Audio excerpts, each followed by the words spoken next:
व्याख्या करताना जीव मानल्यावर काय? ते म्हणले जीव म्हणलं की अ, अंतःकरण अधिष्ठान चैतन्य आणि अंतःकरण आणि अंतःकरणात चैतन्याचं प्रतिबिंब हे तिन्ही मिळून याला जीव मानायचं. अंतःकरण अधिष्ठान चैतन्य म्हणजे साक्षी चैतन्य आणि अंतःकरण मग त्याला बुद्धी म्हणा कोणी अंतःकरण म्हणा. त्या अंतःकरणामध्ये चैतन्याचं प्रतिबिंब, आभास हे तिन्ही मिळून जीव आणि अशा प्रकारचं अ, आपण काल जीवाची व्याख्या बघितली. आणि परत या ठिकाणी आता विशेष्य, विशेषण आणि विशिष्ट हा पण विषय आपला काल झाला होता. विशेष्य कशाला म्हणायचं? विशेषण कशाला म्हणायचं? आणि विशिष्ट कशाला म्हणायचं? आता हे थोडा बारीक अशा प्रकारचा विषय आहे. तर आणि अ, ह्या शब्दाची ओळख अ, आपल्याला या विचारसागर ग्रंथातून होत असती आणि एकदा आपल्याला त्या शब्दाची ओळख झाली, तर मग जसं त्या ठिकाणी एकदा लक्षात आल्यावर पुन्हा-पुन्हा जसं ती मुलगी असती, तर तिला घरातल्या सर्व त्या ठिकाणी हे कोण आहे, ते कोण आहे, ते कोण आहे, अशा प्रकारची कलवरी तिला सांगत असती आणि एकदा तिला माहीत झाल्यावर तिला पुन्हा त्या ठिकाणी अडचण पडत नाही. तसं आपल्याला सुद्धा अ, निश्चल दाजीनं या विचारसागर ग्रंथामध्ये जास्तीचे शास्त्र पाहायचं काम ठेवलेलं नाही, की इथंच आपल्याला बऱ्यापैकी कळन असं त्या ठिकाणी थोडक्यामध्ये महत्त्वाचं ज्ञान आपल्याला करून दिलंय.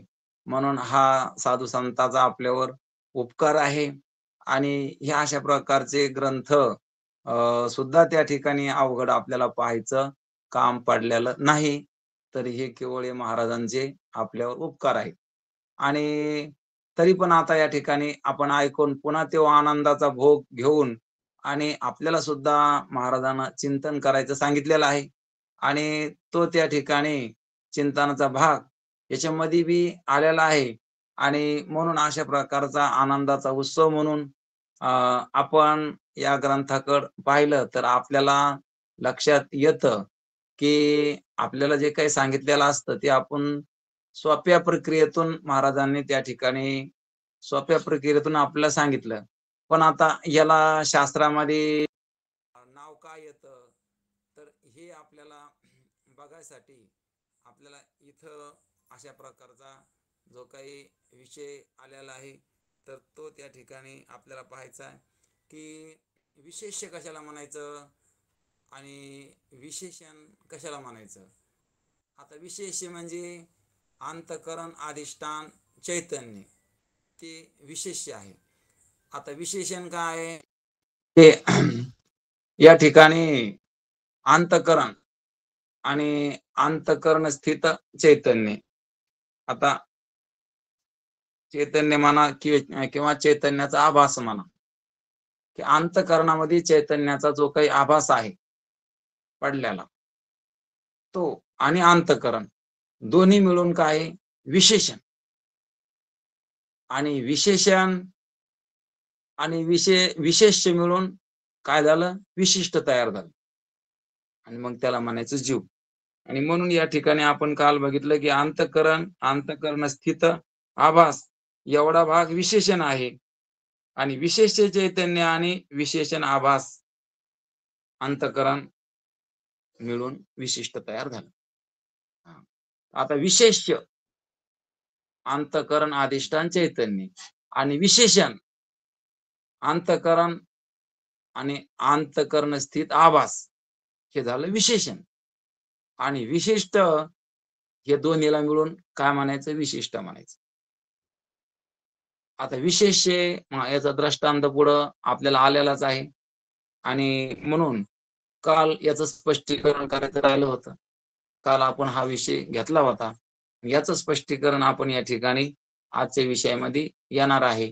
म्हणून आजचा विषय आपल्याला ध्यानात घ्यायचा की विशेष्य, विशेषण आणि विशिष्ट. म्हणून विशेष्य म्हणलं की अंतःकरण अधिष्ठान चैतन्य, याला काय म्हणायचं? विशेष्य. आता विशेषण म्हणलं की अंतःकरण आणि अंतःकरण स्थित आभास, म्हणजे अंतःकरणामध्ये जो काही आभास आहे त्यो आणि अंतःकरण दोन्ही मिळून विशेषण झालं. आणि विशेष्य आणि विशेषण मिळून विशिष्ट तयार झालं. आता कसं? तर काल शेवटी एक दृष्टांत आला होता आणि आपण काल बघितलं की समाधान भावना थोडं सांगितलं पण होतं. पण आपण त्यांना अशा प्रकारचं सांगितलं होतं. कोणाला माहित असून सुद्धा फोनमध्ये मध्ये करते बा. एक मिनिट.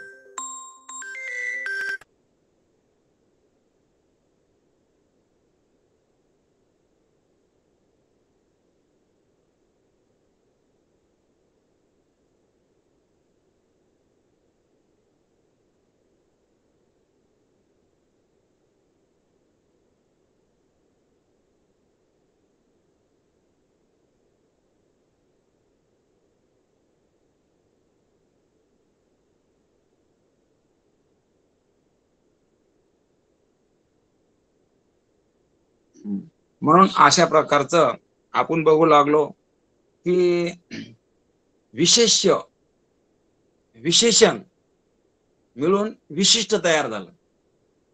आणि म्हणून या ठिकाणी जीवाची व्याख्या करायला लागली की जीव कशाला म्हणायचं. आपण हरिपाठामध्ये पाहतो की मायोपाधी शिव बोली जेती. शिवाला मायेची उपाधी आणि जीवाला अविद्या. आता पुढे विषय येणार आहे, तर आपल्याला नेमकं पाहायचं की विशेष्य, विशेषण आणि हे दोन्ही मिळून विशिष्ट तयार झालं. म्हणून जीवाची व्याख्या या ठिकाणी सांगायला लागले की जीव जीव कसा झाला. तर या ठिकाणी जे काही चैतन्य आहे, कोणतं चैतन्य? अंतःकरण अधिष्ठान चैतन्य. एक अंतःकरणामध्ये अधिष्ठान रूपानं जे काही चैतन्य आहे, तर त्या चैतन्याला विशेष्य अशा प्रकारचं नाव आलेलं आहे. आता पुन्हा विशेषण कशाला म्हणायचं? या ठिकाणी अंतःकरण आहे, जे काही अंतःकरण आहे आणि त्या अंतःकरणामध्ये पुन्हा चैतन्याचं प्रतिबिंब आहे. जसं एखाद्या पाण्यामध्ये सूर्याचं प्रतिबिंब पडतं. घटामध्ये आपण पाणी ठेवतो आणि त्या पाण्यामध्ये सूर्याचं प्रतिबिंब पडतं. मग त्याला काय नाव आलं? प्रतिबिंब. कारण त्याचं आहे ना ते प्रतिबिंब. कारण सूर्याचं असल्यामुळं आपण त्याला प्रतिबिंब म्हणतो. तशा प्रकारचं अंतःकरण हे स्वच्छ आहे. जसं आरशामध्ये हे प्रतिबिंब पडतं किंवा स्वच्छ पाण्यामध्ये पडतं. तशा प्रकारचे अंतःकरण हे सत्वगुणाचं आहे, स्वच्छ आहे. म्हणून त्याच्यामध्ये चैतन्याचं प्रतिबिंब पडलं आणि त्यालाच आभास असं नाव आहे. आणि म्हणून अंतःकरण स्थित चैतन्य आणि किंवा आभास चैतन्यातच आहे ते. अंतःकरणामध्ये जे काही प्रतिबिंब पडलं तर ते चैतन्याचंच आहे. परंतु त्याला आभास म्हणण्याची प्रथा आहे. त्याला काय म्हणायचं? आभास. कारण कुठं पडलं ते? अंतःकरणामध्ये. कोणाचं प्रतिबिंब पडलं? तर चैतन्याचं पडलं. आणि म्हणून त्याला काय म्हणले?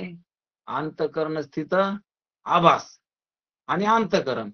आता अंतःकरण स्थित आभास आणि अंतःकरण त्या दोन्हीला म्हणायचं विशेषण. आता हे विशेष्य आणि विशेषण मिळून काय झालं? विशिष्ट तयार झालं, म्हणजे जीव. अशा प्रकारची या ठिकाणी व्याख्या केलेली आहे. म्हणून अशा प्रकारचा या ठिकाणी विचारसागरामध्ये जीवाची व्याख्या केलेली आहे. आणि परत या ठिकाणी लक्षात येणार नाही, तरी पण ज्यांना शक्य असेल तर त्यांना विचारसागर पाहणे. कारण हे कधीच शब्द कधी आपल्या कानावर नाही पडलेले किंवा काहीच्या पडले असतील बी, काहीला माहित बी असू शकतं. परंतु बऱ्यापैकी लोकांचे हे शब्द कधी कानावर जास्त पडलेले नसतात. म्हणून याचं अधूनमधून या ठिकाणी आपण जर वाचन केलं, तर आपल्या लक्षात येऊ शकतं, तर एवढं काही अवघड नाही. आणि म्हणून या थोड्या युक्त्या अशा प्रकारच्या त्या ठिकाणी आहेत आणि त्याच्यावर अ, अशा प्रकारचं पुन्हा विस्तारपूर्वक त्यांनी मांडणी केलेली असते. म्हणून आपल्याला पुढं पाहायचं, की आता जीवपदाचा वाच्य, कारण याला म्हणायचं जीव. आता विशिष्ट आणि विशेषण मिळून जीव झाला. याच्यातलं एक जरी नसलं तर जीव होत नाही. कारण अंतःकरण अधिष्ठान चैतन्य लागतं. अंतःकरण आणि अंतःकरणातला आभास बी लागतो. हे विशेषण बी लागतं आणि विशेष्य लागतं. तेव्हा विशिष्ट म्हणले जीवाला, तेव्हा विशिष्ट जीव या ठिकाणी अ, होतो. म्हणून विशिष्ट जीवासाठी हे विशेषण आणि विशेष्य दोन्ही पण लागत. म्हणून याच्यावर पुढं-पुढं उदाहरण आलेलं आहे. ते आपण काल शेवटी या ठिकाणी बघितलं आणि समाधान भावना अशा प्रकारचं त्या ठिकाणी आपल्याला मध्यंतरी सांगितलं होतं. परंतु तो विषय थोडा पुढं होता. म्हणून त्या ठिकाणी तरी पण काल शेवटला त्या ठिकाणी आलं, की घोडा असतो. घोडा काय? तर विशेष्य. हां. काळा रंग काय आहे? विशेषण आहे आणि काळा घोडा काय आहे? तर विशिष्ट आहे. म्हणून ही अशी सरणी, की दृष्टांत जे असतो, तर तो त्या ठिकाणी समजायकरता असतो. म्हणून हे विशेष्य, अ, विशेषण आणि विशिष्ट कसं असतं? मग त्यांनी काल शेवटी सांगितलं आणि मग आपला वेळ पण झाला होता. तर आपल्याला पाहायचं, की जसं काळा घोडा. आता घोडा म्हणल्यावर विशेष्य आणि काळा म्हणलं की विशेषण. कारण कोणता घोडा? काळा घोडा. म्हणजे काळा हे विशेषण झालं. म्हणजे बाकी घोड्याहून विशेष रूपानं त्याला काळा घोडा म्हणून विशेषण झालं आणि विशेष्य आणि विशेषण मिळून काळा घोडा झाला. हे त्याचा दृष्टांत. आणि म्हणून आता पुढं पाहायचं, की दोन्ही मिळून जीव विशिष्ट झाला ना, तसं घोडा आणि काळा हे दोन्ही मिळून काळा घोडा. तसं विशेष्य आणि विशेषण मिळून विशिष्ट. म्हणून जीवाची व्याख्या त्यानं अशा प्रकारची केलेली आहे. आणि म्हणून आता कुटस्थ, साक्षी, आत्मा वगैरे नाव आहे. मग आता काय तर ब्रह्मचैतन्याचा ब्रह्मचैतन्य म्हणजे काय? सर्व व्यापक आहे. कुठं नाही? तर सर्व ठिकाणी आहे. म्हणून सर्व ठिकाणी जे चैतन्य व्यापक आहे त्याला म्हणायचं ब्रह्मचैतन्य. आता पुढं 4थ्या तारंगामध्ये अ, हा विषय येणारच आहे. जीव चैतन्य, कुटस्थ चैतन्य, ब्रह्मचैतन्य, ईश्वर चैतन्य हे चैतन्याचे 4 भाग पुढे आपण पाहणारच आहेत समजा. म्हणून तो विषय आपल्याला घ्यायचा नाही. पुढे हा विषय येणारच आहे.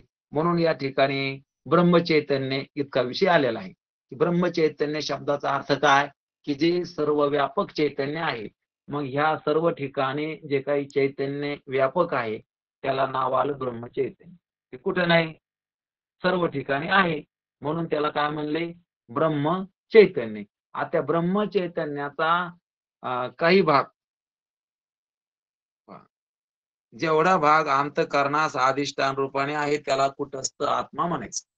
आता ब्रह्मचैतन्याचा म्हणजे व्यापक चैतन्याचा जेवढा भाग कुठं आहे?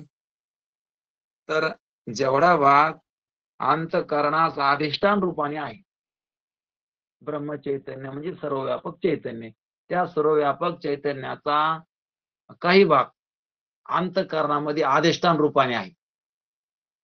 तर त्यालाच नाव आलं साक्षी, कुटस्थ, आत्मा हे त्याला नाव आलं. कोणाला? त्याच चैतन्याला. कोणत्या चैतन्याला? जे ब्रह्मचैतन्य व्यापक आहे, त्याचाच काही भाग अंतःकरणामध्ये अधिष्ठान रूपाने आहे. मग त्याला काय नाव आलं?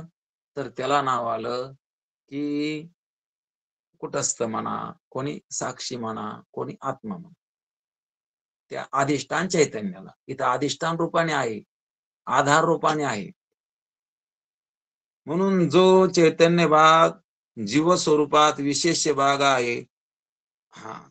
आता इथं कुटस्थ म्हणल्यावर काय आलं, विशेष्य भाग आलं. विशेष्य आपण पाहिलं की अंतःकरणाला अधिष्ठान जे चैतन्य आहे त्याला विशेष्य मानलेलं आहे.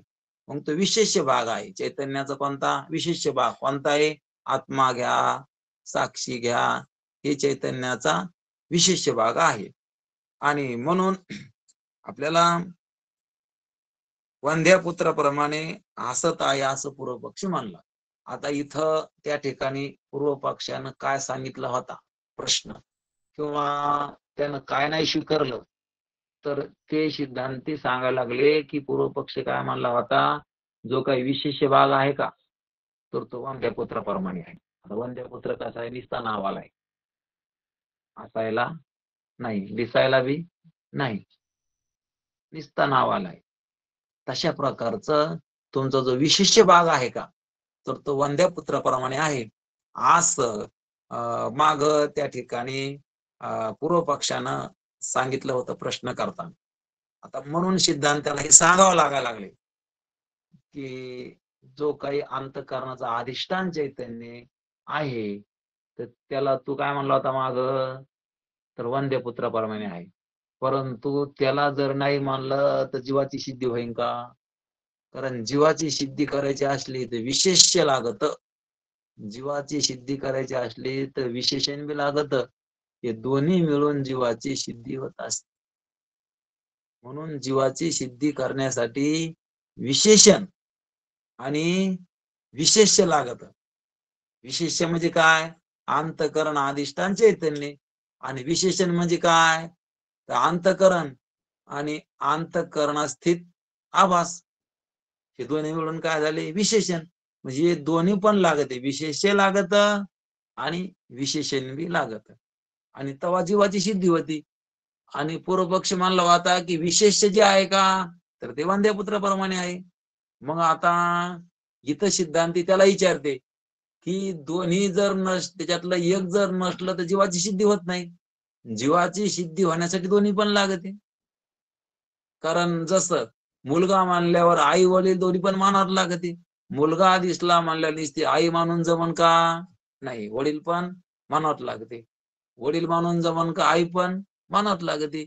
मग दोन्ही मानल्यावर मुलगा सिद्ध होतो की मुलगा मानावा लागतो. मग तशा प्रकारचं या ठिकाणी जीव म्हणायचं म्हणल्यावर दोन लागते. काय काय लागते? विशेष्य आणि विशेषण. आणि तू तर म्हणला होता की विशेष्य वंद्या पुत्राप्रमाणे. आता वंद्या पुत्राप्रमाणे विशेष्य मानल्यावर जीवाची सिद्धी कशी होईल? नुसती आई मानल्यावर त्या ठिकाणी मुलाची सिद्धी होत नाही. नुसतं वडील मानल्यावर होत नाही. आई वडील दोन्ही पण लागते, तेव्हा मुलाची सिद्धी होते. तशा प्रकारचं या ठिकाणी मुलाची सिद्धी व्हायला आई वडील दोन्ही लागते, तसं जीवाची सिद्धी व्हायला विशेष्य आणि विशेषण दोन्ही लागत. असं कोण सांगायला लागलं? सिद्धांती सांगायला लागले. कोणाला सांगायला लागले? पूर्व पक्षाला सांगायला लागले. तू म्हणला होता ना, कारण त्याचा प्रश्न होता. कारण त्याचे प्रश्न सुद्धा महत्वाचे असते, ते आपण ध्यानात घेतले पाहिजे. कारण प्रश्न कळाल्यावर उत्तर कळायला सोपं जातं. कारण प्रश्न काय केला होता हे सुद्धा कळायला पाहिजे. कारण प्रश्न त्यानं काय केला होता हे कळाल्यावर मग उत्तर त्याला काय द्यायला लागले हे कळतं. कारण त्याचा प्रश्न होता ना, की तुमचा जो विशेष भाग आहे ना, तर तो वंद्यपुत्राप्रमाणे आहे. म्हणून सिद्धांती त्याला उत्तर देताना सांगायला लागले, अरे तो जर विशेषचे भाग मानला नाही तर मग या ठिकाणी जीवाची सिद्धी कशी होईल? जसं आई वडील मानल्यावरच मुलाची सिद्धी करता येईल ना. मग तसं विशेष्य आणि विशेषण दोन्ही जेव्हा घेतले तेव्हा जीवाची सिद्धी करता येईल. अशी मांडणी करायला लागली. आणि म्हणून आता या ठिकाणी खूप महत्वाचा विषय आहे आणि याच्यात बारकावा सुद्धा आहे. आणि याच्यातून जसं मंथुनी नवनीता तैसे घे अनंता, मंथन केल्यावर जसं लोणी निघतं, तसं विचारानं या ठिकाणी विचार रूप मंथन केलं म्हणजे ही अमृत अशा प्रकारचं या ठिकाणी मंथनातून निघत असतं.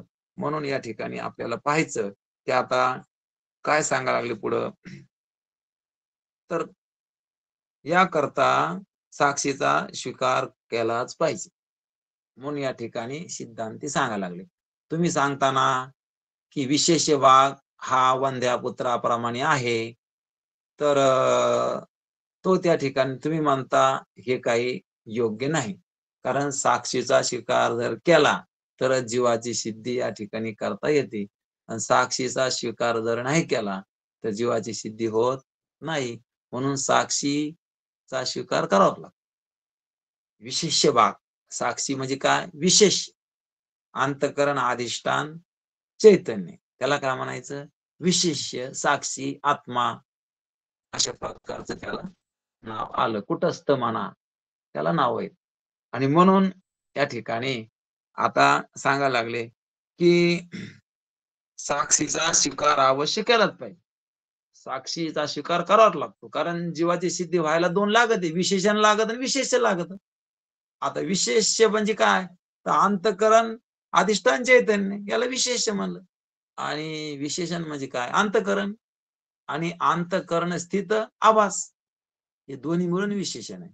आता आभास म्हणजे अंतःकरण स्थित म्हणजे अंतःकरणामध्ये चैतन्याचं पडलेलं प्रतिबिंब. हे आणि अंतःकरण दोन्ही मिळून विशेषण आहेत. हां. आता पहा, आता पुन्हा त्याचा एक मुद्दा पुढे मांडायला लागले आता. विशिष्ट जीवाचे शुद्ध ब्रह्माशी ऐक्य घडत नाही. कोणाचं? विशिष्ट जीवाचं. आता ह्या ग्रंथाचा विषय काय आहे? जीवाचं ब्रह्माशी ऐक्य. जीव हा ब्रह्मरूप आहे, असं यांना सिद्ध करून द्यायचंय. आणि हा ग्रंथाचा विषय आहे, की जीव कोण आहे? ब्रह्मरूप आहे. आणि म्हणून या ठिकाणी जीवाशी ब्रह्माचं ऐक्य घडत नाही. परंतु जो काही विशेष भाग आहे याच्यातला, त्याचं ब्रह्माशी ऐक्य घडू शकतं. विशेष भाग आहे म्हणजे शुद्ध भाग आहे, त्याचं ब्रह्माशी ऐक्य घडू शकतं. विशिष्ट जीवाचं शुद्ध ब्रह्माशी ऐक्य घडत नाही, हे खरं आहे. कोण सांगायला लागला? सिद्धांती सांगायला लागले. कोणाला सांगायला लागले? पूर्व पक्षाला सांगायला लागले की ऐक्य घडत नाही. कोणाचं? जीवाचं. कोणाची? ब्रह्माची. परंतु इथं सांगायला लागले की याच्यातला जो शुद्ध भाग आहे ना, शुद्ध भाग कोणता? की आता सांगितलेलं अंतःकरण, अधिष्ठान, चैतन्य. जो शुद्ध भाग आहे ना, त्याचं ऐक्य घडतं ब्रह्माशी. जीवाचं घडत नसलं तरी पण त्या अंतःकरण, अधिष्ठान, चैतन्याचं ब्रह्माशी ऐक्य घडतं. आणि म्हणून या ठिकाणी त्याचं आता थोडं पुढं सांगताना पुन्हा सांगते. तथापि विशिष्ट जीवापैकी विशेष भाग जो साक्षी तो शुद्ध सच्चिदानंद रूप असल्यामुळं त्याचे ब्रह्माशी ऐक्य घडते. आता पहा, विशेष्य जो साक्षी आहे तो कसा आहे? शुद्ध आहे, सच्चिदानंद स्वरूप आहे आणि त्याचं ब्रह्माशी ऐक्य घडतं. साक्षी कसा आहे? असंग आहे, शुद्ध आहे, निर्विकार आहे. कारण तो कसा आहे? अधिष्ठान आहे अंतःकरणाचं. म्हणून त्याचं ब्रह्माशी ऐक्य घडतं. जीवाचं ऐक्य घडत नाही. असं सिद्धांती आता पूर्व पक्षाला पटवून देताना हे त्यांचा ग्रंथ सफल आहे. कारण आमचं जे जीव ब्रह्मैक्य एक कारण जीवाचं आणि ब्रह्माचं ऐक्य असं जे आमचं या ठिकाणी ग्रंथाचा विषय आहे, तर तो सफल आहे. आणि ते सांगताना सांगायला लागले, की जीवाचं ब्रह्माशी ऐक्य घडत नाही. परंतु याच्यातला जो शुद्ध भाग आहे, विशेष भाग आहे, तर त्याचं त्या ब्रह्माशी ऐक्य घडतं. आता कसं घडतं? तर ते सांगा ते पुढं. आभासयुक्त अंतःकरण हे साक्षी चैतन्याचे विशेषण आहे. असल्यामुळे त्या साक्षीच्या ठिकाणी जीव असा व्यवहार होतो. आता पहा, साक्षीला काय आहे? तर आभासयुक्त अंतःकरण विशेषण आहे. साक्षी चैतन्याला विशेषण काय आहे? अंतःकरण. आणि म्हणून त्याला जीव असा व्यवहार व्हावा लागला त्याच्या ठिकाणी. कोणाच ठिकाणी? साक्षी चैतन्याच्या ठिकाणी जीव असा व्यवहार व्हायला लागलाय. पण कधी व्हायला लागलाय? तर त्याला आभासयुक्त अंतःकरण विशेषण असल्यावर व्हायला लागलाय. विशेषण असल्यावर व्हायला लागलाय. आता पहा मग काय करायचं आता? ते म्हणते तेच साभास अंतःकरण उपाधी असेल तर? मग आता अंतःकरण विशेषण आहे ना, त्याला उपाधी करायचं. मग उपाधी जर केलं का? उपाधी म्हणजे काय? पहा, आता उपाधी काय आणि विशेषण काय? हे आपल्याला आजच्याच भागामध्ये या ठिकाणी कळून देणार आहे. ते आपल्याला पाहायचं. आता पहा, इथं साक्षी अशी संज्ञा. आता संज्ञा कशाला म्हणायचं? एखादा संकेत करणं. ओळख पटविण्यासाठी एखादा संकेत केला जातो. त्याला काय म्हणायचं? संज्ञा म्हणायचं.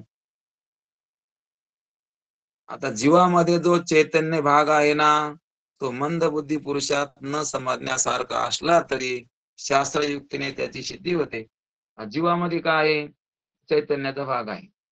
आता तो एखाद्या माणसाला मंदबुद्धी म्हणजे ज्याची बुद्धी विकसित नाही, मंद आहे, त्याला कळणार नाही. परंतु या ठिकाणी जो काही चैतन्याचा भाग आहे, तर तो चैतन्याचा भाग या ठिकाणी आता त्याचं त्या ब्रह्माशी ऐक्य आहे. आणि म्हणून आपल्याला पुढे सांगताना सांगायला लागले, की साभास अंतःकरण विशिष्ट चैतन्य जीव आहे आणि त्या साभास अंतःकरण एवढा भाग विशेषण आहे. म्हणून आपण पाहिलं, की साभास म्हणजे अंतःकरणासहित आभास. अंतःकरणासहित आभास. याला काय म्हणायचं? विशेषण. अंतःकरण आणि आभास. कारण अंतःकरणामध्ये चैतन्याचं पडलेलं प्रतिबिंब आणि अंतःकरण दोन्ही मिळून काय झालं? आभास. हा, हे झालं विशेषण. आणि विशेष्य जे चैतन्य भाग. कारण चैतन्य भाग हा काय? विशेष्य आहे. आणि दोन्ही मिळून जीव आहेत. आणि म्हणून अंतःकरण साभास अंतःकरण विशेषण असले तर जीव म्हणावं. आणि त्यासच साभास अंतःकरण उपाधी असेल तर त्याला साक्षी म्हणायचं. या ठिकाणी दोन शब्द आले. साक्षी कशाला म्हणायचं आणि जीव कशाला म्हणायचं? पहा, आता इथं साक्षी म्हणजे आत्मा आणि जीव. आता जीव कधी म्हणायचं आणि साक्षी कधी म्हणायचं? ते अंतःकरण जर विशेषण असलं तर जीव, अंतःकरण उपाधी असली तर साक्षी. म्हणून अंतःकरण विशेषण ज्याचा आहे का, तो जीव आहे. आणि ज्याचा अंतःकरण उपाधी आहे का, तो साक्षी. आता अंतःकरण उपाधी कशी आणि अंतःकरण विशेषण कसं? आता विशेषण काय करतं, की आपल्या धर्मासह त्या ठिकाणी सर्व काही आपल्या धर्मासह वर्तमान दुसऱ्याचे ज्ञान करून देते. आपल्या धर्मासह दुसऱ्याचं ज्ञान करून देतं. त्याला काय म्हणायचं? विशेषण. आणि आपले धर्म दुसऱ्यावर टाकीत नाही. त्याला काय म्हणायचं? उपाधी म्हणायचं. आपले धर्म उपाधी वेगळे, तुम्ही निर्विकार, काहीच संसार तुम्हा नाही. कारण आपले धर्म दुसऱ्यावर टाकीत नाही. त्याला म्हणायचं उपाधी. आणि आपल्या धर्माचं वर्तमान ज्ञान करून देते, त्याला म्हणायचं विशेषण. जसं आपण पाहिलं विशेषण म्हणजे काय? तर हे काळा घोडा. म्हणजे काय झालं? घोडा कोणता? तर काळा. कारण दोन्ही एक सांगितले ना, काळा घोडा. म्हणून आपल्या धर्माचं वर्तमान अशा प्रकारचं दुसऱ्याचं ज्ञान करून दिलं, त्याला म्हणायचं विशेषण. आणि आपले धर्म दुसऱ्यावर टाकीत नाही, त्याला म्हणायचं उपाधी. आता उपाधी सांगताना त्याने सांगितलं, की आता ही कर्णशेसकुली आहे. याला काय म्हणायचं? की कानाचा चाफा. कानाच्या चाफ्याला कर्णशेसकुली असे म्हणते शास्त्रामध्ये. काय म्हणते? कर्णशेसकुली म्हणजे करंजीच्या आकाराची आहे कानाचा चाफा. म्हणून ह्या कानाच्या चाफ्यामध्ये जेवढं काही बाहेरचा आकाश आहे, त्या आकाशातला थोडा भाग त्या ठिकाणी ह्या कानाच्या चाफ्यानं काय केलं? वेगळा केला आणि स्तोत्र असं नाव दिलं. काय नाव दिलं? स्तोत्र असं नाव दिलं. स्तोत्र म्हणजे कान.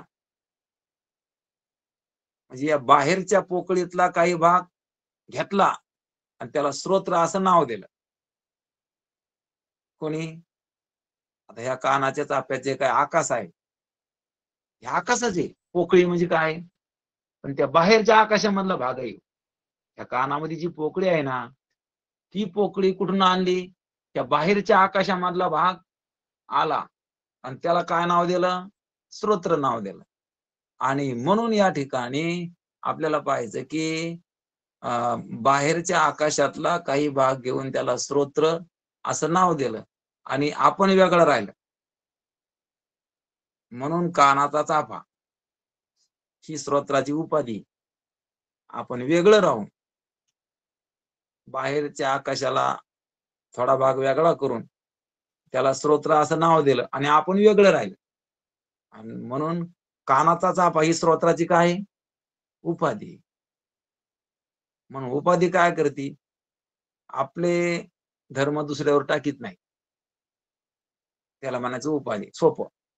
इतकं ध्यानात राहत नसलं तर इतकं ध्यानात ठेवायचं. की आपले धर्म दुसऱ्यावर टाकीत नाही.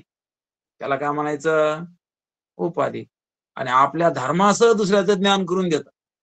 त्याला काय म्हणायचं विशेषण. आता ज्याचं अंतःकरण उपाधी झालं, तर तो साक्षी. आणि ज्याचं अंतःकरण विशेषण आहे, तर तो जीव. म्हणजे स्वतःला मी याच्याहून अलिप्त आहे, वेगळा आहे, अशा प्रकारचं त्या ठिकाणी अ, स्वतःचं ज्ञान असलं, तर मग ते काय झालं अंतःकरण उपाधी झालं. आणि ह्योच मी आहे, याला धरून बोललं जातं. देहाला धरून, मनाला धरून याचे सह ध्यान करून दिलं जातं. त्याला काय म्हणायचं? त्याचं अंतःकरण विशेषण झालं. म्हणजे अंतःकरण विशिष्ट चैतन्य आणि अंतःकरण उपहित चैतन्य असं शास्त्रीय शब्द आलेले आहेत. ते पुढे आपल्याला जास्त जाऊ त्या तरंगामध्ये येणार आहेत. आणि म्हणून इथं सांगताना आपल्याला लक्षात येण्यासारखं या ठिकाणी विषय आहे आणि एकदम सोपा आहे आणि समजण्यासारखं आहे. उपाधी म्हणजे काय आणि विशेषण म्हणजे काय? उपाधी काय करते? आपले धर्म दुसऱ्यावर टाकीत नाही. तिला म्हणायचं उपाधी. आणि विशेषण काय करतं? आपल्या धर्मासह दुसऱ्याचं ज्ञान करून देतं. त्याला उदाहरण कोणतं? विशेषणाला तर काळा घोडा. म्हणजे घोडा बिन काळा बी. काळा काय आहे? विशेषण आहे आणि घोडा काय विशेष्य आहे. म्हणजे विशेषणासह विशेषाचं ज्ञान करून दिलं. त्याला म्हणायचं विशेष. काय म्हणायचं? विशेषण. आता उपाधी कशाला म्हणायचं? आपले धर्म दुसऱ्यावर टाकीत नाही. म्हणून आपण आताच बघितला विषय कर्णशस्कुली. शास्त्रामध्ये हा दृष्टांत या ठिकाणी घेतलेला आहे. कर्णशस्कुली म्हणजे कानाचा चाफा. कर्णशस्कुली का म्हणले? तर करंजीच्या आकाराचे आहे. म्हणून या ठिकाणी काय केलं, की बाहेरचा आकाशाचा भाग, काही भाग वेगळा केला आणि त्याला स्तोत्र असं नाव दिलं. स्तोत्र म्हणजे कान. बाहेरच्या आकाशातला काही भाग वेगळा केला आणि त्याला स्तोत्र असं नाव दिलं. आणि मग काय केलं? स्तोत्र असं नाव देऊन आपण वेगळी राहून, कर्णशस्कुली आपण वेगळी राहून त्याला स्तोत्र असं नाव दिलं. आपण वेगळी राहिली आणि त्याच्यामुळं तिला काय म्हणलं? ती उपाधी. कशाची? स्तोत्राची. आपण वेगळं राहून त्याला स्तोत्र असं नाव दिलं. आपण त्यात मिसळली नाही. म्हणून कानाचा चाफा ही स्तोत्राची काय? उपाधी. आणि म्हणून आपण वेगळे राहून दुसऱ्याचं ज्ञान करून देते. त्याला उपाधी म्हणायचं. आणि आपल्या धर्माचं दुसऱ्याचं ज्ञान करून देते. त्यास विशेषण म्हणायचं. म्हणून आपण पाहिलं, की काळा घोडा या वाक्यात घोडा हे विशेष्य आहे, काळा हे विशेषण आहे. काळा रंग आपल्या सवर्तमान घोड्याचे ज्ञान करून देतो आणि म्हणून काळा रंग हे घोड्याचे विशेषण आहे. घोडा हे विशेष्य आहे आणि काळा घोडा हे विशिष्ट आहे. म्हणून अशा प्रकारचं कानाच्या चाफ्यात जे छिद्र असते ना, त्या छिद्रात व्यापक आकाशाचा जेवढा भाग असतो ना, त्याला ते आकाश भागात स्तोत्र म्हणतात. म्हणून कानाचा चाफा जेवढा काही बाहेरचा आकाशाचा भाग आहे, तर त्याला काय नाव आलं? स्तोत्र असं नाव आलं.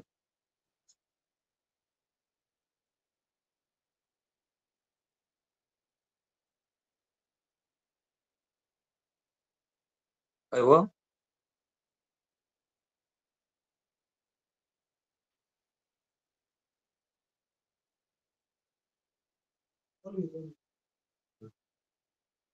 त्याला स्तोत्र असं काय आलं? नाव आलं. म्हणून कानाचा जो काही चाफा आहे, आता कानाचा चाफा आहे, तर कानाच्या चाफ्यामध्ये या ठिकाणी जे काही आकाश आहे आणि म्हणून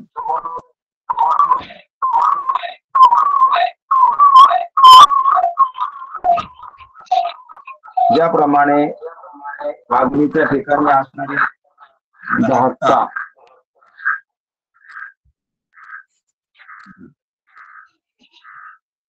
कानाच्या ताफ्यात जो छिद्र असलेल्या त्या छिद्रात व्यापक आकाशाचा जेवढा भाग आहे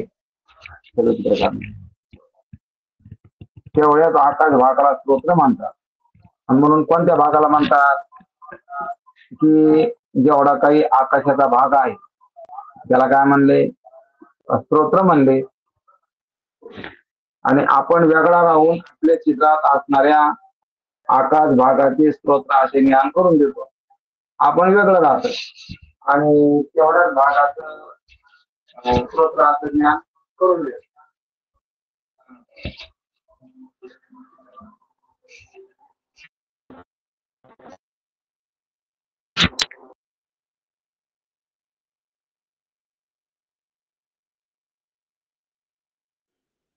आवाज बंद झाला महाराज.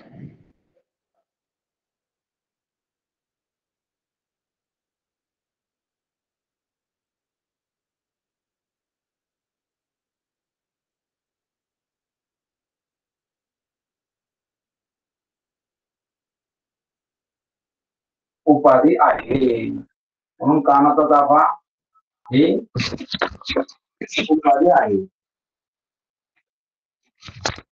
म्हणून कानाचा ताफा उपाधी आहे. विशेषणाने युक्त तो विशिष्ट म्हणावा, उपाधीने युक्त तो उपयुक्त. विशिष्ट कशाला म्हणायचं? विशेषणाने युक्त तो विशिष्ट आणि उपाधीने युक्त तो उपहित. आता उपहित शब्दाचा अर्थ सांगायला लागले.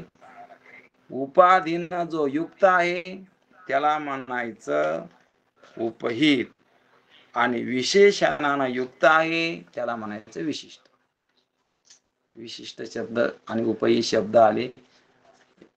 उपाधीनं युक्त त्याला म्हणायचं उपहित आणि विशिष्टानं युक्त त्याला म्हणायचं विशेषणानं युक्त त्याला म्हणायचं विशिष्ट.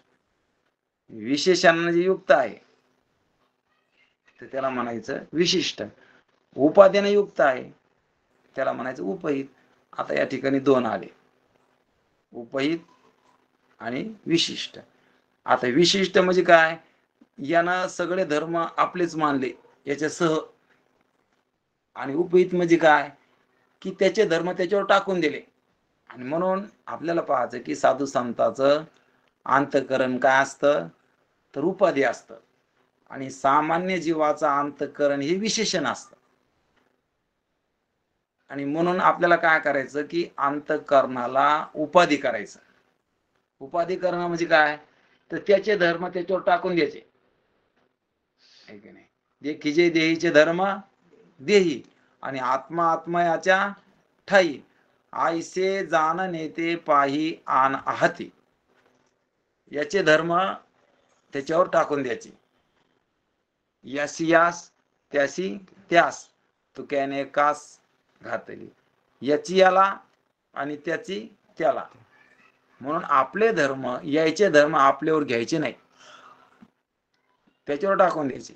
देहाचे धर्म देहावर, अंतःकरणात धर्म अंतःकरणावर आणि आपले धर्म सच्चित आनंद ते आपण मी सत आहे, चित आहे, आनंद स्वरूप आहे.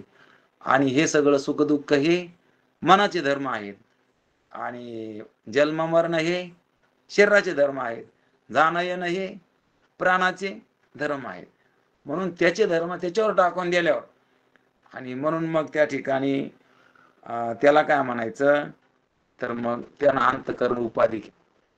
म्हणजे आता बंधन काही राहिलं नाही. आणि अंतःकरण उपाधी केलं की बंधन राहत नाही, कारण मोकळा झाला. आणि अंतःकरण विशेषण असलं की मग विशिष्ट जीवाला बंधन आहे. म्हणजे विशिष्ट कोण म्हणजे जीवाला. अंतःकरण विशेषण आहे त्याला काय करायचं उपाधी करायचं. उपाधी करणं म्हणजे काय की आपले धर्म हे सगळे धर्म आपल्याकडे नाही घेणं, की मी काय जाणणार आहे, की न जाणणारं शरीर मी नाही.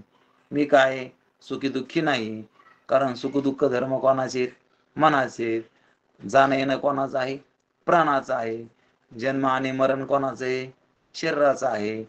आणि काळं आणि गोरं काय आहे? कातड आहे. म्हणजे त्याचे धर्म त्याच्यावर टाकून दिले. म्हणजे अंतःकरण काय झालं? उपाधी झालं. आणि जर मी काळा आहे, मीच गोरा आहे, मी बुट्टा आहे, मी उंच आहे, किंवा मी सुखी आहे, मी दुःखी आहे, जन्मणार आहे, मरणार आहे, पुन्हा अशा प्रकारचे येणार आहे, जाणार आहे. हे सगळे धर्म आपण आपले जर मानलं तर मग तो जीव झाला विशिष्ट. आणि जर त्यानं हे धर्म फेकून दिले, टाकून दिले त्याच्या अंगावर, तर हा मोकळा झाला. म्हणजे उपाधी आता त्या ठिकाणी त्यानं अंतःकरण उपाधी केलं. आणि पहिल्यानं अंतःकरण काय होतं, मग आता विशेषण होतं. कारण ह्या धर्मासह बोलू लागला ना तो. मनाला घेऊन बोलू लागला, देहाला घेऊन मी म्हणू लागला, मनाला घेऊन मी म्हणू लागला. ह्या समध्या क्षत्रासगट मी आहे, असं म्हणू लागला. ह्या क्षत्राहून आपण वेगळे आहोत. मग ते स्थूल क्षत्र असो का सूक्ष्म असो, म्हणजे स्थूल देह मी नाही, सूक्ष्म देह मी नाही, कारण देह सुद्धा मी नाही, याच्या सापेक्ष महाकारण सुद्धा मी नाही. आणि म्हणून अशा प्रकारचं मी अशा प्रकारचं शुद्ध स्वरूप आहे. आणि असं चिंतन करून ज्यानं या ठिकाणी आपलं जे काही अस्तित्व आहे, तर ते या ठिकाणी मीच एक खरा आहे आणि हे सर्व काही या ठिकाणी माझ्या ठिकाणी कल्पित आहे, स्वप्नाप्रमाणे आहे, असं ध्यानात घेतलं. मग तो त्या ठिकाणी काय झाला, अंतःकरण त्यानं उपाधी केलं. म्हणजे तो आता याचे धर्म स्वतःला लागू देत नाही. म्हणजे हे दुसरे धर्म, अंतःकरणाचे धर्म, सुख, दुःख हे सर्व काही त्या ठिकाणी ते अंतःकरणाचे धर्म आपल्याकडे येऊच देत नाही. म्हणून तो आता काय म्हणला गेला, उपाधी. अंतःकरण काय केलं? उपाधी केली. म्हणून तो आता काय मुक्त आहे. म्हणून त्या ठिकाणी आता त्याला बंधन राहिलेलं नाही. आणि अशा प्रकारचं त्या ठिकाणी आता आपल्याला पाहायचं, की याचा जो मुख्य विषय आहे, तर याने सांगितलं होतं, की आमचं तू जे म्हणायला लागला ना, की त्या ब्रह्माशी ऐक्य घडत नाही, तर जीवाचं घडत नाही ऐक्य. पण त्या ब्रह्माचं ऐक्य जो काही विशेष भाग आहे, आता विशेष भाग कोणता? तर या ठिकाणी आत्ताच त्याने सांगितलेला विशेष भाग, की अंतःकरण अधिष्ठान चैतन्य हा विशिष्ट भाग आहे. तर याच त्या ब्रह्माशी ऐक्य घडू शकतं. आणि मग उपाधी जर अंतःकरण झालं, तर राहिला भाग कोणता? विशेषच राहिला. कारण हे सगळं त्या ठिकाणी जी कल्पना होती, तर ती उडून गेली. मग कल्पना उडून गेल्यावर राहिला तो विशेष भाग. मग विशेष भाग राहिला, तर त्या विशेष भागाचं आणि त्या ब्रह्माशी ऐक्य आहे, अनुभवू शकतं. मग ऐक्य घडायला अडचण काय? तर या ठिकाणी जे काही कल्पना होती, ही कल्पना त्या ठिकाणी आडवी येऊ लागली. मग त्या कल्पनासह त्या ठिकाणी त्या ब्रह्माशी ऐक्य नाही घडत. पण ती कल्पना बाजूला सारल्यावर, म्हणजे विशेषण, अंतःकरण, आभास बाजूला सारल्यावर जे काही राहिलं, तर ते निव्वळ अशा प्रकारचं स्वरूप. आणि त्या स्वरूपाचं, शुद्ध स्वरूपाचं त्या ब्रह्माशी ऐक्य आहेच, असं या ठिकाणी यांना आता या ग्रंथात सिद्ध करून द्यायचं, किंवा त्याचे उत्तर त्या ठिकाणी आता ते या ठिकाणी द्यायला लागले, ते आपण बघायला लागलो. तर एकच अंतःकरण अधिष्ठान चैतन्याच्या ठिकाणी साक्षीभाव उत्पन्न करते, त्यावेळी उपाधी, आणि जीवभाव उत्पन्न करते, त्यावेळी विशेषण म्हणायचं. एकच अंतःकरण साक्षीभाव उत्पन्न करते, तेव्हा काय म्हणायचं? उपाधी. आणि जीवभाव उत्पन्न करते, तेव्हा विशेषण म्हणायचं. एकच अंतःकरण आहे. पण काय, साक्षीभाव आला तर उपाधी म्हणायचं, आणि जीवभाव आला तर त्यावेळी विशेषण म्हणायचं. अशा प्रकारचं त्या ठिकाणी इथं त्या अंतःकरणाला दोन नाव अशा प्रकारचे आले. अज्ञानी जीवास आत्मस्वरूपाचे मी करता भोगता आहे असे ज्ञान होते. आता अज्ञानी जीवाला काय ज्ञान असतं? मी करता आहे, मी भोगता आहे, मी असा आहे, मी तसा आहे, असा जो स्वतःला मी जन्मणार आहे, मरणार आहे, सुखी आहे, दुःखी आहे, पापी आहे, पुण्यवान आहे, अशा प्रकारचं अज्ञानी जीवाला वाटत असतं. आणि म्हणून त्याचं अंतःकरण काय आहे? विशेषण आहे. आणि ज्ञानी पुरुषाला वाटत असतं की हे धर्म आपले नाहीत, तुम्ही याच्यावरून कसा आहे? वेगळा आहे, की मला या ठिकाणी कोणतेच धर्म नाही, मी याच्याहून अलिप्त आहे, मी सुखी नाही, मी दुःखी नाही, मी पापी नाही, मी पुण्यवान नाही, मी अशा प्रकारचा बद्ध नाही, मी मुक्त नाही. मग त्याचं अंतःकरण काय झालं? उपाधी म्हणायचं. आणि म्हणून या ठिकाणी सांगायला लागले, म्हणून त्याच अंतःकरणात उपाधी म्हणतात. कसं? तर पहा, ज्ञानवानास आत्म्याचे असंग ब्रह्मरूप भान होते. ज्ञानवानाला मी असंग आहे, ब्रह्मरूप आहे, अशा प्रकारचं त्याच अंतःकरणात भान होतं. म्हणजे त्याला काय वाटत असतं? मी असंग आहे, म्हणजे माझा कोणाशी काही संबंध नाही. आणि असं ज्ञानवान पुरुषाला भान होत असतं. म्हणून त्याचं अंतःकरण काय झालं? तर उपाधी झालं. आणि म्हणून अशा प्रकारचं सांगताना विशेषण आणि उपाधी मधला फरक सांगायला लागले. तर काय सांगायला लागले? तर अज्ञानी पुरुषाचं अंतःकरण काय असतं? तर विशेषण असतं. आणि ज्ञानी पुरुषाचं अंतःकरण बोल, ज्ञानी पुरुषाचं अंतःकरण उपाधी असतं. कारण ज्ञानी पुरुषाला अंतःकरण हे सगळं काही काय वाटत असतं? त्याने सांगितलंय की मी ब्रह्मरूप आहे, अशा प्रकारचं पुढं आहे. आणि म्हणून ज्ञानी पुरुषाला काय वाटत असतं? मी कोण आहे? तर ब्रह्मरूप आहे म्हणून. आणि अज्ञानी माणसाला काय वाटत असतं? तर मी सुखी आहे, मी दुःखी आहे, मी पापी आहे, मी पुण्यवान आहे, असं वाटत असतं. आणि ज्ञानी पुरुषाला काय वाटत असतं? की ज्ञानी पुरुषाला वाटत असतं की हे धर्म मी करता नाही, भोगता नाही, अशा प्रकारचं त्या ठिकाणी मी असंग आहे. आणि त्याला ब्रह्मरूपाचं भान होत असतं. कोणला? आणि म्हणून त्याला अशा प्रकारचं त्याचं अंतःकरण काय झालं? मग आता उपाधी झालं. आणि म्हणून जीवाचा विशेष भाग जो साक्षी आहे, त्या ठिकाणी संसार धर्म नाही. मग संसार धर्म कोणाच ठिकाणी नाही? जीवाचा जो साक्षी भाग आहे त्याच्या ठिकाणी संसार धर्म नाही. मग साक्षी भाग म्हणजे काय? विशिष्य जो भाग आहे त्याच्या ठिकाणी संसार धर्म नाही. म्हणून त्याच्या ठिकाणी जर संसार धर्म नाही, तर त्याचं ब्रह्माशी ऐक्य होणं शक्य आहे, असं सिद्ध करून द्यावं लागले. म्हणून त्याचं ब्रह्माशी ऐक्य होऊ शकतं. म्हणून अशा प्रकारचं तुम्ही जे सांगताना की तुमचा ग्रंथ या ठिकाणी सफल नाही, तर आम्ही सिद्ध करून द्यायला लागलो की आमचा ग्रंथ कसा आहे? सफल आहे. कारण जीवाचं जरी त्या ब्रह्माशी ऐक्य नाही होत, तरी पण जो काही याच्यातला शुद्ध भाग आहे, विशिष्ट भाग आहे, त्याचं ब्रह्माशी ऐक्य होणं शक्य आहे. म्हणून आम्ही म्हणतो की आमचा ग्रंथ कसा आहे? सफल आहे. म्हणून अशा प्रकारचं या ठिकाणी ग्रंथाची सफलता आपल्याला सांगायला लागली. ग्रंथ आमचा कसा आहे? निष्फळ नाही. कारण आमचा जो विषय आहे जीव ब्रह्मैक्य, की जीवाचं ब्रह्माशी ऐक्य, तर तो त्या ठिकाणी आमचा विषय या ठिकाणी अशा प्रकारचा आम्ही सफल करून हा ब्रह्मरूप आहे आणि त्याची आम्ही सिद्धी करून द्यायला लागलो. आणि अशा प्रकारचं चिंतन या ठिकाणी इथपर्यंत आपण बघितलं. आणि आता राहिलेला भाग या ठिकाणी आपण उद्या बघू.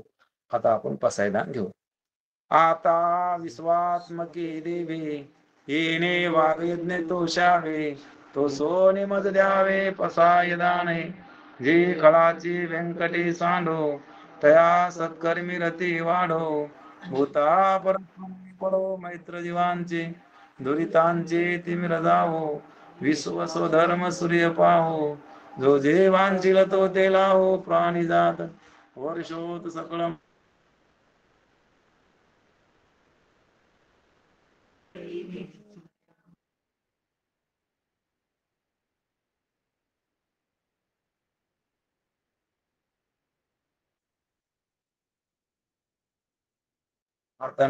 तापहीन हे सर्व सदा सज्जन स्वैरे, किंबहुना सर्व सुखी पूर्ण हो नितीन लोके, म्हणजे जो आधी पुरोके अखंडित हाय ग्रंथ उपजीवे विशेष लोकी, दृष्टादृष्ट विजय होवा हेत म्हणे श्री विश्वेश्वरा हा वैल दान प्रसाद हेनेवर ज्ञानदेव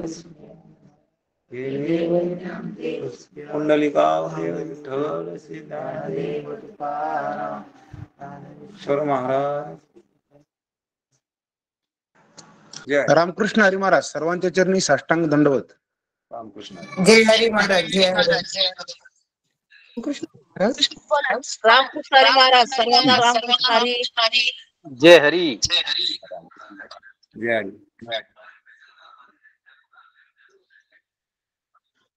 जय हरी महाराज. जय हरी. जय हरी.